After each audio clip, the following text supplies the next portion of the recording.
On the ground, but yeah. You're tall enough for that. Okay. And that's kind of just the way it's been, or just the way it is. Or, yeah. Oh, there's the story.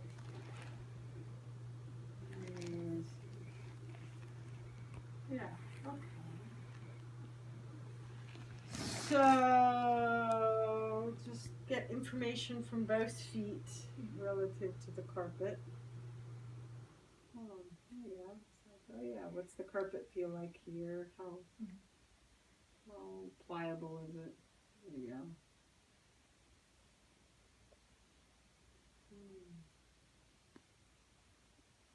So it's always interesting, especially like a whole side is doing something.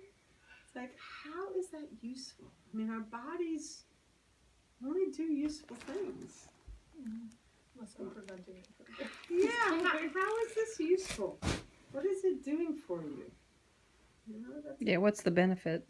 Yeah, or what's it, it's trying to get your attention in some way. What is it trying to get you to notice? That's not just my left side is stiff or offline. What are we noticing here? There's your ribs. There's your arm. And it super falls away in an instant, so clearly it's not a mechanical issue. Then it keeps going.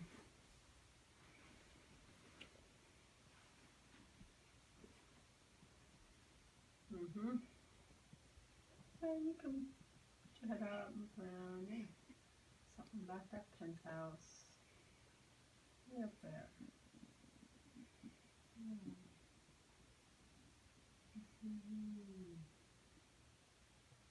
There you go. So, see, let's go really easily. So then, boom, there's the chair. There's another kind of ground, whatever your hand touches is a ground. There's information coming back up. What do you feel when that happens? like just sort of numbness. Yeah, where? Under here. See if your eyes can move and your head can get out of the way so that this movement can happen. Good. And just look up at the world. Yeah, that's the other thing, I look down all the time. Yeah.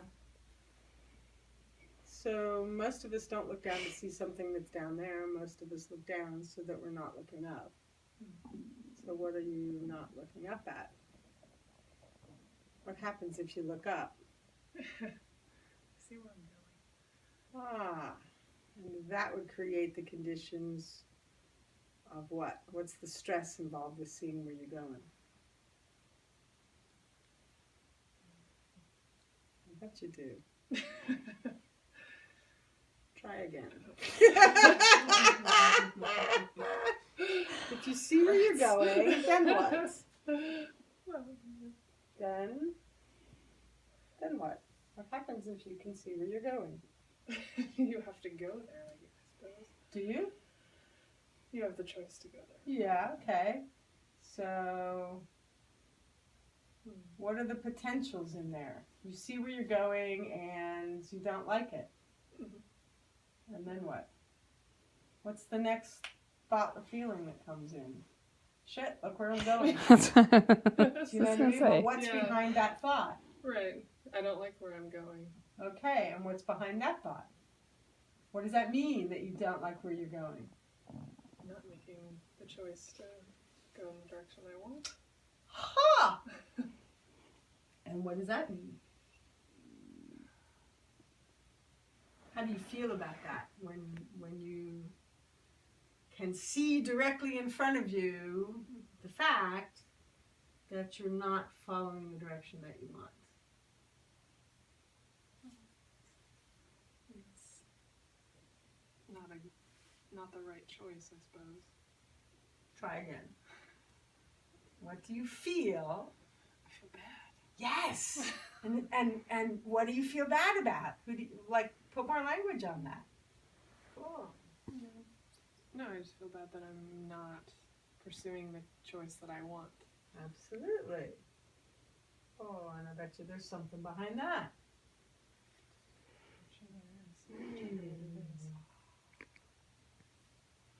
And what would happen if you did pursue the choice that you want?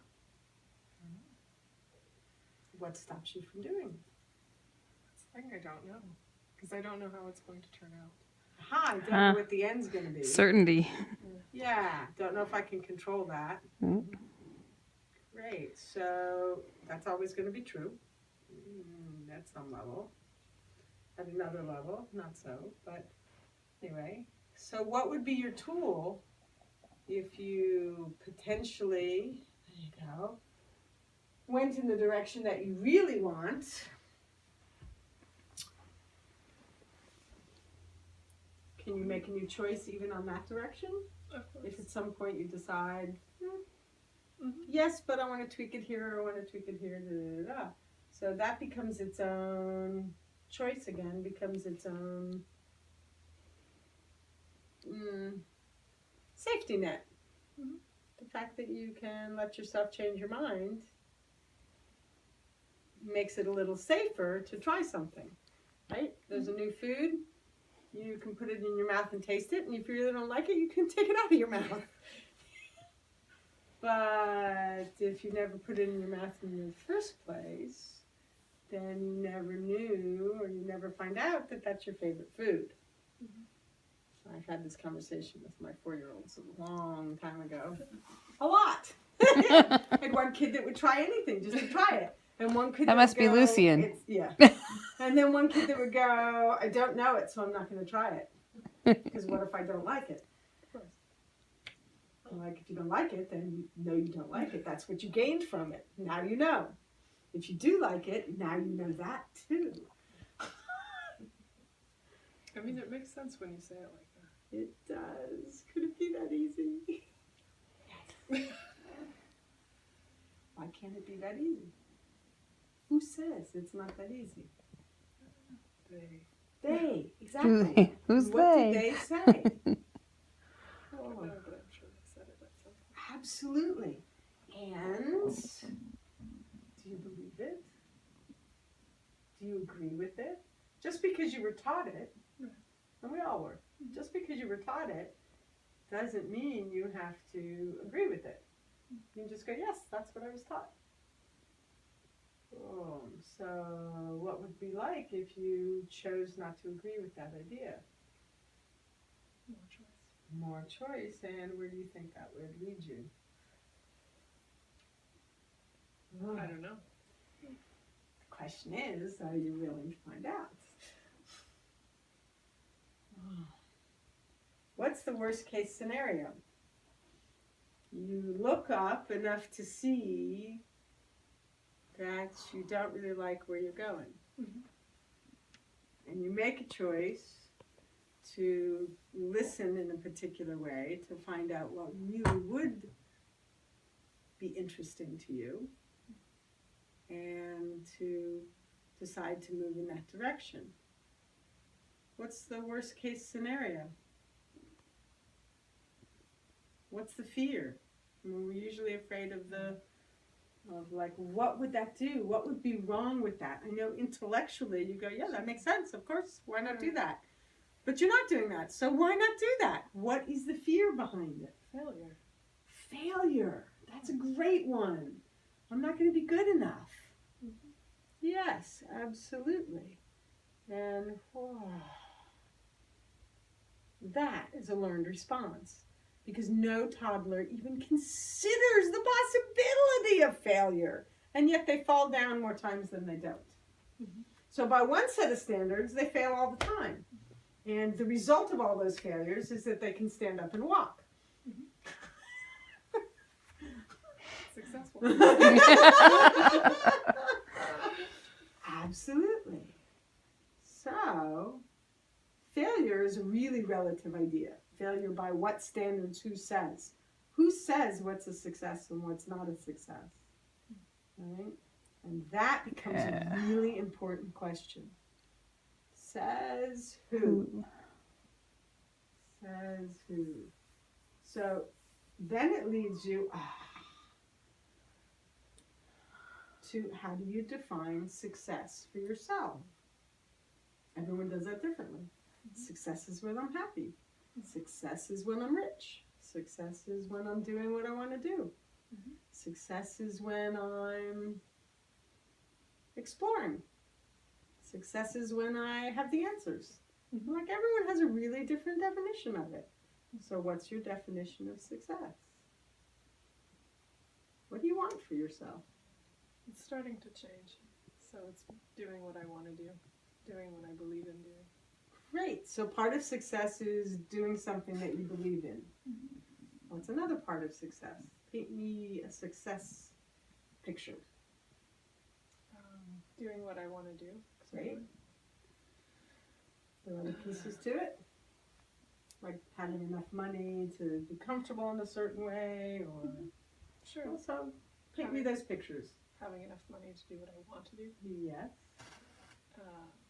Being with the people that I love. Great. What else? He says, "You called me?" It's like, well, here I am. Check that off the list. Done. What else is there? It could be the feeding me part of it. That would help you feel more successful.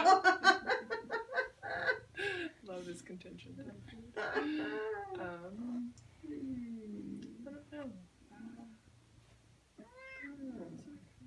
The big ones. Those are the big ones. Okay. All right. So now, doing what you believe in, right? Kind of following your belief, your desire. Right? When you look down, you don't have to see that you're not doing something else. Right? And so, when you look up, you can see that you are doing what you want to do. Even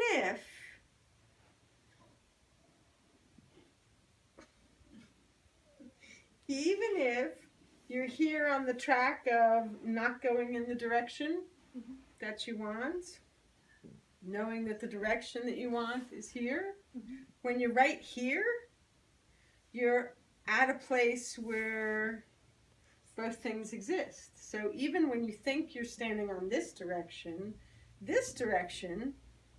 is also available to you in that moment, right? And so one step along this line, from this exact place in time, if I take a step that I look up and I say, that's what I want, and I take ever so slightly a step here, which isn't so different from a step here, but if here I look up, I say, no, that's not it, but that's it, I see it. See, if you're not looking up, you don't see that you're going off track, in a sense, but you also don't see where the on track is, right? So there you are, you see it, take a step in this direction, but you're still kind of going here. You'd say, no, I haven't changed. I'm still facing the same direction. Everything looks the same. I show up at the same job. But if you keep stepping with your sight here, pretty soon you're in a different part of the room or a different part of your life than if you kept taking steps here, right? And so in the present moment, when you look up, you're actually on a different track entirely. Entirely. Right here, I could be on here if that's what I'm looking at, and I could be on here if that's what I'm looking at. And they're both true, right? No matter what it looks like. You say, oh no, I'm going in the wrong direction, and the wrong direction is facing that corner. But if you go in the wrong direction,